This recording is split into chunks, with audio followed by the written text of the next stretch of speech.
आप देख रहे हैं चैनल आवाज की दुनिया और अब रुक करते हैं चित्तौड़गढ़ की ओर। हमारे प्रदेश अध्यक्ष माननीय महाराज जी जयपुर मोदी जी की सभा में जाना था, इसलिए हमारे यहाँ से इजाजत लेते निकले। हम मैं ऐसे व्यक्तित्व को आग्रह कर रहा हूँ जिन्होंने भ्रष्टाचार का अंत किया, अपराध का अंत किया और ऐसा संत जिसने पूरे देश में दुनिया में नाम किया। एक बार जोरदार तालियों से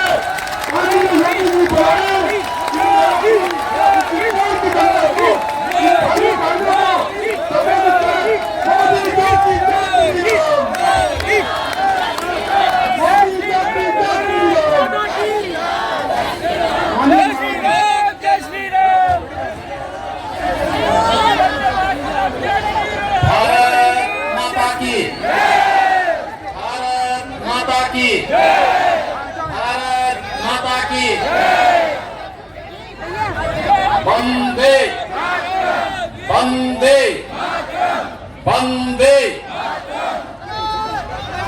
मंच पर उपस्थित भारतीय जनता पार्टी के जिला के अध्यक्ष श्री मिट्ठू लाल जी, भारतीय जनता पार्टी के लोकप्रिय प्रत्याशी श्री नरपत सिंह जी राजवीर, माननीय विधायक बड़ी साध्वी श्री ललित जी, जिला प्रभारी श्री हेमंत लांबा जी,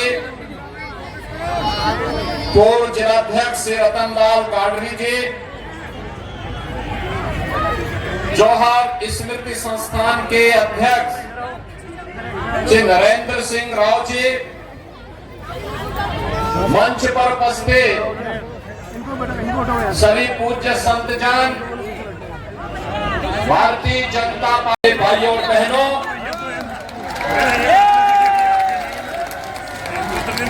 आधुनिक भारत के तीर्थ वीर और वीरांगनाओं की इस पावन धरा को कोटि कोटि नमन करते हुए मैं आप सबका हृदय से अभिनंदन करता हूं। भाइयों बहनों, चित्तौड़गढ़ हम सबका तीर्थ है। स्वतंत्र भारत का तीर्थ है। भारत के अंदर जब भी, भारत के सामने जब भी कोई चुनौती आती है, भारत को जब भी कोई दुश्मन आंखें दिखाने का काम करता है तो सबकी नजरें इस पावन धरा की ओर आती है, बढ़ती है कि वास्तव में चित्तौड़गढ़ और मेवाड़ की धरती क्या वहन कर रही है। भैया बहनों, जिस धरती ने आज से नहीं सैकड़ों वर्षों से जिस धरती का अपना एक शौर्य और पराक्रम का इतिहास रहा हो, कौन नहीं जानता है यहाँ के शौर्य और पराक्रम का। हम लोगों के ठीक सामने दुनिया का सबसे बड़ा चित्तौड़गढ़ का किला सामने दिखाई दे रहा है। भाइयों बहनों, खिलजियों को नाक रगड़ा रगड़ा करके मारने के उपरांत महाराणा कुंभा ने इस चित्तौड़गढ़ के इस किले को बना करके भारत के स्तंभ के रूप में स्थापित किया था। महाराणा प्रताप की जय। महाराणा सांगा और महाराणा प्रताप के पावन भूमि, जिसने स्वदेश और स्वधर्म के लिए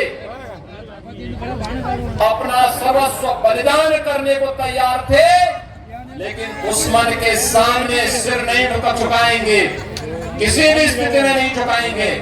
और भाइयों बहनों, यही स्वदेश और स्वधर्म के बारे में जब भी चर्चा होती है तो मेवाड़ की चर्चा होती है, चित्तौड़गढ़ की चर्चा होती है। और यहाँ मनुष्यों के अंदर तो शौर्य और पराक्रम था ही, चेतक जैसे घोड़े के अंदर भी वह देवत्व का गुण पैदा हो गया था, जिसने दुश्मन के नाकों चने चबाने में अपना योगदान दिया था। कौन नहीं जानता है जौहर वर्ग के बारे में, महारानी पद्मिनी के जौहर के बारे में।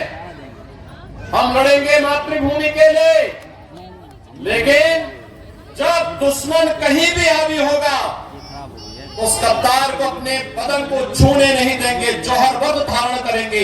यह संकल्प लेने वाली हमारी माताएं, हमारी रानियां इस देश को आज एक नई प्रेरणा प्रदान करते हैं। और भक्ति और सत्य का एक अद्भुत संगम मीराबाई की भी धरती है। भाइयों बहनों, सार और पराक्रम के लिए, भक्ति और शक्ति के लिए, देश और धर्म के लिए सर्वस्व न्यौछावर करने की बात जब भी आएगी और जब भी इतिहास इस बारे में लिखेगा तो इस धरा का नाम महाराणा प्रताप का, महाराणा सांगा का, महाराणा तुम्बा का और इस चित्तौड़ की महारानी पद्मिनी का, पन्नाधाय का और भाइयों बहनों मीराबाई का नाम स्वर्णाक्षरों में लिखा जाएगा। मैं इस अवसर पर इस धरा को कोटि कोटि नमन करते हुए आप सबका हृदय से निबंधन करता हूं।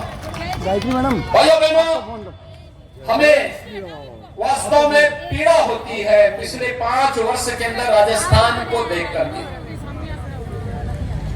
और इसलिए पीड़ा होती है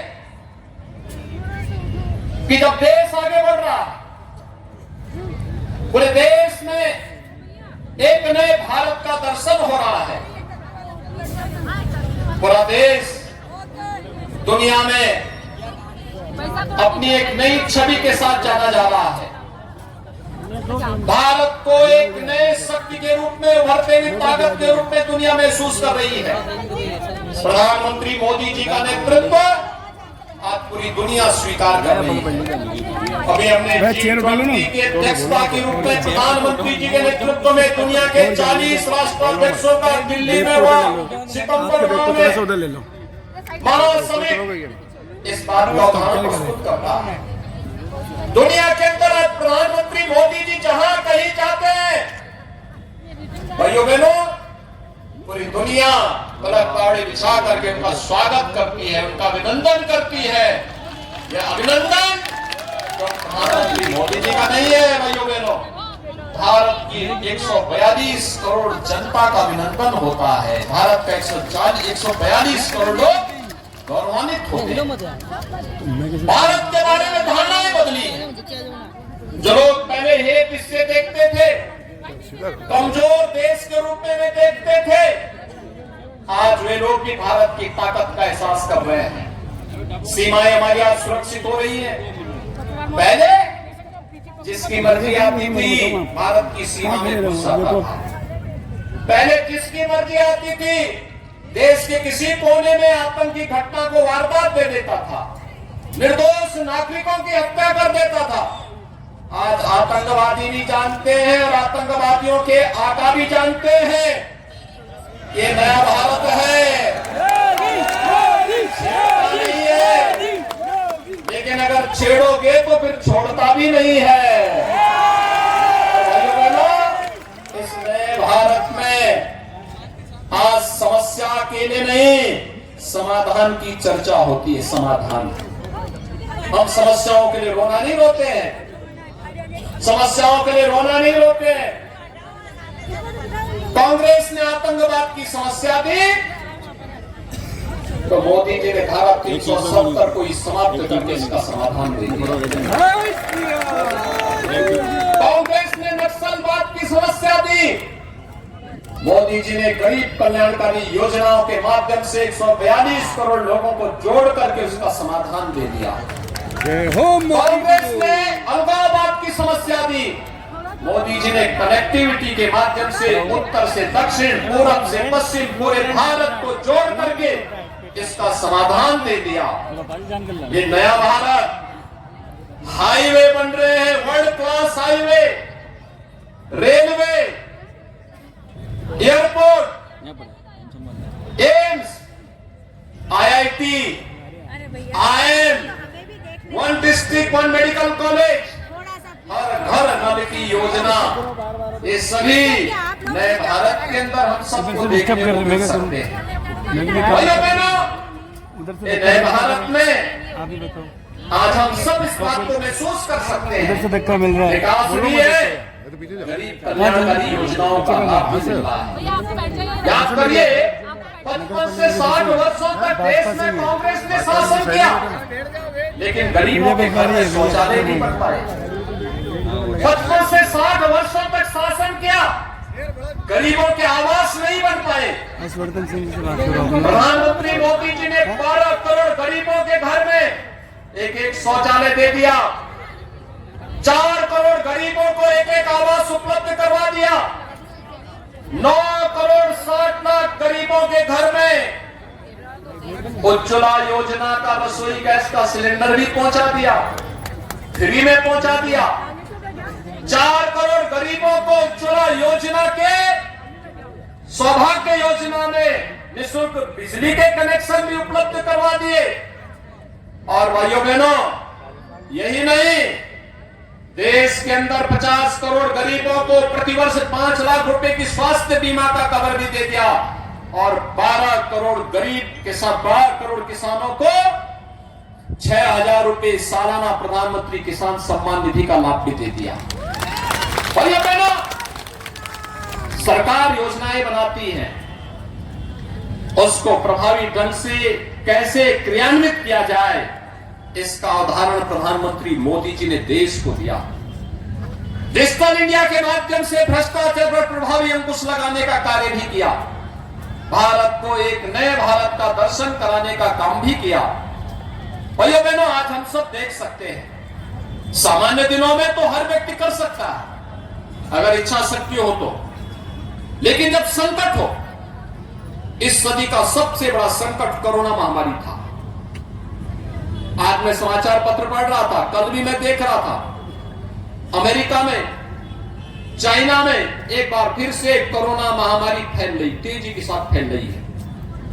हमारे यहां कोरोना पर हजारों की संख्या में एकत्र है। कोरोना में पूरी तरह अंकुश है, कंट्रोल है, क्योंकि मोदी जी ने 2 प्रभावी वैक्सीन दे दी है। आप मुझे बताइए, क्या कांग्रेस होती तो क्या वैक्सीन आ जाती? नहीं आती, नहीं आती, वैक्सीन नहीं आती। और अगर आ ही गई होती, वैज्ञानिक लेके आ ही गए होते, तो कांग्रेस के नेता उसको भी ब्लैक कर देते। गरीबों को तो नहीं मिलती, नहीं मिलता थी।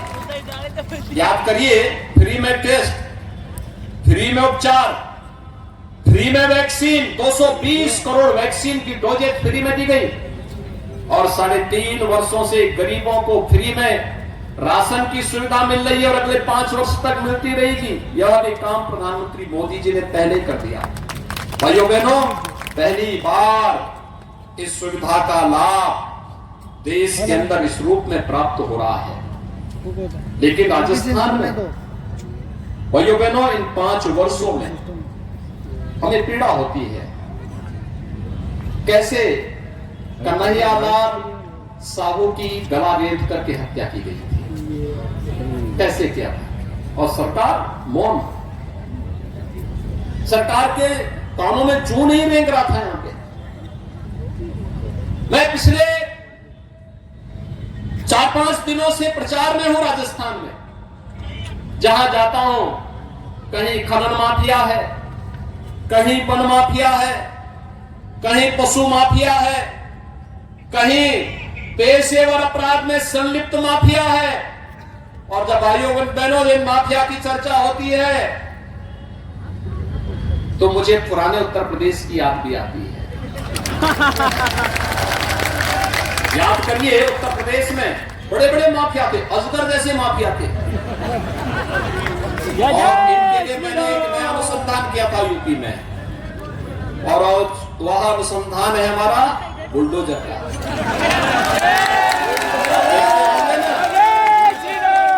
माफिया को रौंदते हुए बुलडोजर कैसे यूपी में चलता है, उनकी संपत्तियों को जब्त करके, और गरीबों के आवास कैसे वहां बनते हैं, महिला संरक्षण गृह कैसे बनते हैं, गरीब बच्चों के लिए आवासीय विद्यालय वहां पर कैसे बनते हैं, ये उत्तर प्रदेश के अंदर हम लोगों ने करके दिखा दिया। राजस्थान में और माफिया का इलाज तो डबल इंजन की सरकार ही है। डबल इंजन की सरकार हो, कार्य करने की इच्छा शक्ति हो, माफिया पनपने नहीं पाएगा। जय जय श्री राम। है राजस्थान में ये आपके माफियागिरी शिष्यों में जो और इस माफिया को हर हाल में डबल इंजन की सरकार रोकेगी और इसके खिलाफ कार्रवाई करेगी। एक तरफ राजस्थान के अंदर जहां देखो वहां पे सरकारी योजनाओं में लूट, कोई योजना प्रभावी ढंग से लागू नहीं हो पाती। जब राजस्थान में विपत्ति आती है तो यहां के हुक्मरान पिकनिक मनाने के लिए निकल कर गए होते हैं। उन्हें राजस्थान की जनता जनार्दन की चिंता नहीं होती। एक और यह स्थिति, और दूसरी तरफ मैं देख रहा था भगवान राम का जन्म उत्तर प्रदेश में हुआ। वनवास कालखंड में भी सर्वाधिक समय यूपी के चित्रकूट में रहे। लेकिन भाइयों बहनों, रामनवमी में सर्वाधिक कार्यक्रम भी उत्तर प्रदेश में होते हैं, सर्वाधिक जुलूस उत्तर प्रदेश में होते हैं, लेकिन कर्फ्यू राजस्थान में लगता है। कर्फ्यू राजस्थान में। मैं वही सोच रहा था कि क्या ये कर्फ्यू राजस्थान में क्यों?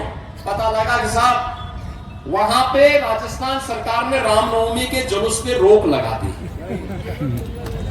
रामनवमी के जुलूस पे रोक।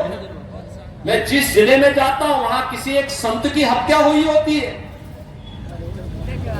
यानी संत भी सुरक्षित नहीं। रामनवमी के जुलूस पे रोक, हर धार्मिक पर्व पे रोक, या वहां कर्फ्यू। 6.5 वर्ष से उत्तर प्रदेश में कर्फ्यू नहीं लगा, कोई दंगा भी नहीं हुआ। उत्तर प्रदेश के दंगाई दूसरे लोग की यात्रा में भेज दिए गए हैं। नरक लोक की यात्रा में गए हैं। जय श्री राम। उनको अब यहां मनुष्य लोक नहीं मिलने वाला है। और भाइयों बहनों, इसीलिए आज मैं आया हूं आपके पास। ये सरकार आपका न विकास करा सकती है, न सम्मान दे सकती है, न सुरक्षा दे सकती है, न गरीब कल्याण ही कर सकती है, और न आस्था का ही सम्मान कर सकती है। आस्था का सम्मान कैसे होता है? डबल इंजन की सरकार की ताकत और प्रधानमंत्री मोदी जी का नेतृत्व, अयोध्या में 500 वर्षों के बाद भगवान राम का भव्य मंदिर का निर्माण बन रहा है ना भाइयों बहनों, बन रहा है ना? कोई संदेह? राजस्थान में कांग्रेस के इस माफिया प्रवृत्ति पर अंकुश लगाने के लिए 1977 में पहली बार कार्य प्रारंभ हुआ था, जब सरदेव श्री भैरव सिंह शेखावत जी इस राज्य के मुख्यमंत्री बने थे। उन्होंने राजस्थान को एक पहचान दी।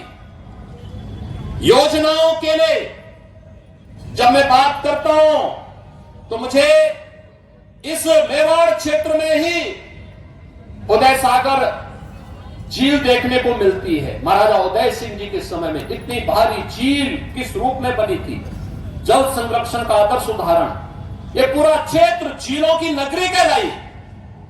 और वास्तव में स्वतंत्र भारत में इस समस्या का समाधान अगर किसी ने निकाला था तो वह निकाला था सरदेव भैरव सिंह शेखावत जी ने। राजस्थान में यहाँ के भावनाओं के अनुरूप विकास होना चाहिए, उन्होंने निकाला था। राजस्थान पर्यटन का हब बनना चाहिए, इसका उदाहरण भी प्रस्तुत किया था उन्होंने। आज देखता हूं मैं कि हेरिटेज टूरिज्म में सर्वाधिक टूरिस्ट राजस्थान में आता है। मैं अभी पिछले सप्ताह भी उदयपुर आया था, उदयपुर एयरपोर्ट पे उतरा। मैंने कहा उदयपुर एयरपोर्ट में कितनी फ्लाइट आती है? मुझे बताया कि 25 फ्लाइट आ रही है टूरिस्ट। ये टूरिस्ट यहां राजस्थान में केवल टूरिज्म को डेवलप करने का नहीं, यहां रोजगार के सृजन का, हर स्तर पर लोगों को नए रोजगार उपलब्ध कराने का कार्य स्वर्गीय भैरव सिंह शेखावत जी के समय प्रारंभ हुआ था।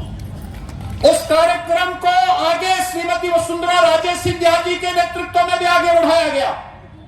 लेकिन भाइयों बहनों, याद रखना, विकास, टूरिज्म और रोजगार के सबसे बड़े बैरियर है माफिया राज।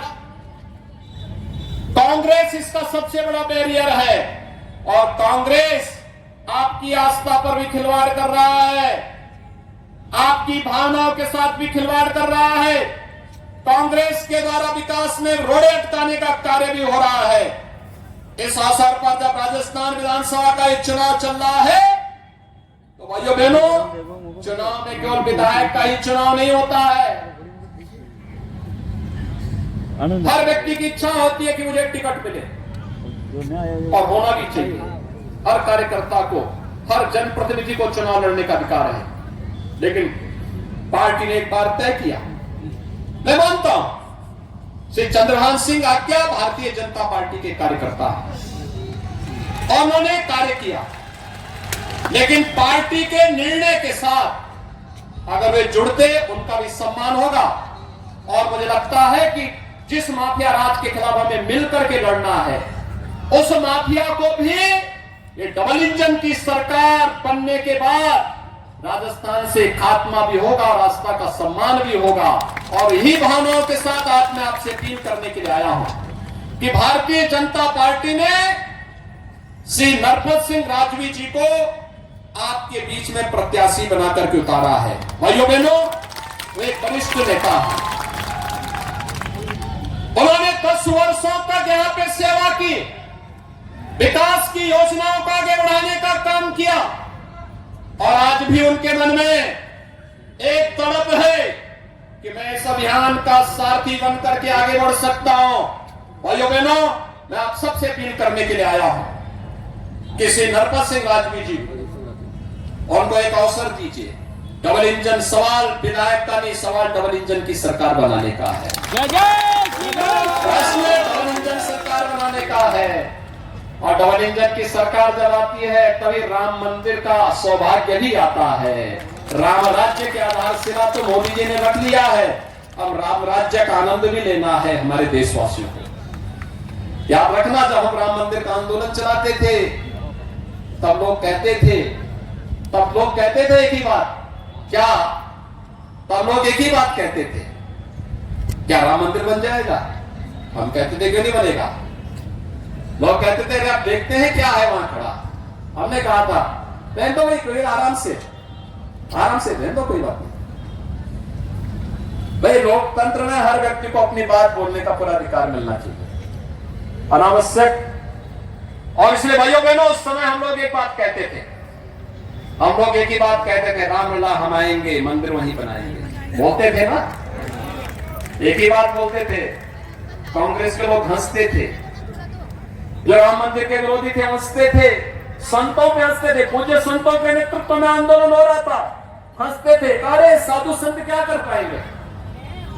हमने कहा कुछ इस नारे को टेढ़ा करना पड़ेगा, क्योंकि जब सीधी उंगली से घी नहीं निकलेगा तो टेढ़ी उंगली से निकलेगा। हमने कहा था भाइयों बहनों कि रामलला हम आएंगे, गुलामी का ढांचा हटाएंगे।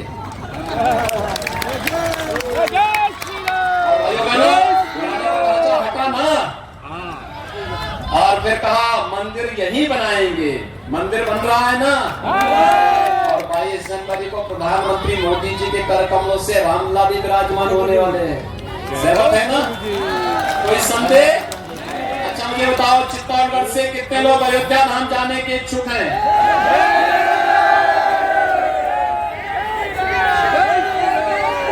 पूरा चित्तौड़गढ़, आपका जो अधिकार है अयोध्या पे, तो आपका अधिकार है। भाइयों बहनों, अब मैं आपसे एक ही बात की अपील करूंगा। हमने अपने विधायक, जेवर के विधायक को यहां भेजा हुआ है, यहां देखने के लिए कि आपके साथ संवाद बनाएंगे। और मैं नरपत सिंह राजवी जी से भी कहूंगा और मैं आपसे भी अपील कर रहा हूं, आप नरपत सिंह राजवी जी को विधायक बना करके जयपुर भेजिए और 22 जनवरी के बाद वह चित्तौड़गढ़ के लोगों को अयोध्या धाम पहुंचे। बाकी वहां की व्यवस्था हम देख लेंगे। सहमत हैं? सभी लोग सहमत हैं? सभी लोग सहमत हैं ना? तो मेरे साथ एक बार दोनों हाथ ला करके बोलेंगे, जहां तक मेरी आवाज जा रही है, भारत माता की, भारत माता की, भारत माता की, महाराणा प्रताप की, महाराणा प्रताप की, महारानी पद्मिनी की, महारानी पद्मिनी की, महारानी मीराबाई की, महारानी मीराबाई की। जय श्री राम, जय जय श्री राम। योगी